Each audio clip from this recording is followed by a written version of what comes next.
বাংলার এক প্রান্তে ছিল একটি ছোট্ট গ্রাম, নাম তার আধারপাড়া। এই গ্রামের চারপাশে ঘন জঙ্গল, ঝোপঝাড়ে ঢাকা পথ, আর দিনের আলো পড়তেই যেন গায়ে কাটা দেয় এমন নীরবতা।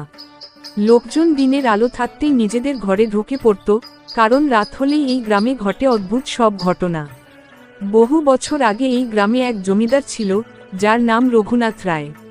সে ছিল অত্যাচারী, নিষ্ঠুর, আর প্রজাদের উপর নানা রকম অত্যাচার চালাত। একদিন হঠাৎ করে সে নিখোঁজ হয়ে যায়। কেউ বলে সে জঙ্গলে যেতেই আর ফেরেনি, আবার কেউ বলে গ্রামের মানুষই তাকে মেরে ফেলেছিল। তারপর থেকে শুরু হয় অশরীরী ঘটনাগুলি।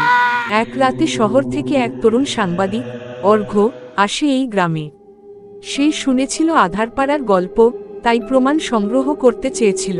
গ্রামের প্রবীণ লোকেরা তাকে বহুবার সাবধান করেছিল, ছেলে, রাতটা থেকে যাস না, ফিরে যা। কিন্তু সাহসী অর্ঘ্য শোনেনি কারো কথা। সে থেকে গেল এক পুরনো পরিত্যক্ত বাড়িতে, যেটা এককালে রঘুনাথ রায়ের ছিল।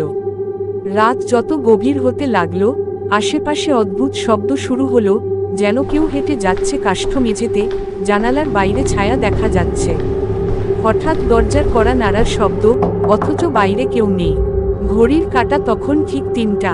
হঠাৎ অর্ঘ্য দেখল একটা ছায়া ধীরে ধীরে এগিয়ে আসছে, মাথায় পাগড়ি, হাতে লাঠি, যেন রঘুনাথ রায় নিজেই ফিরে এসেছে।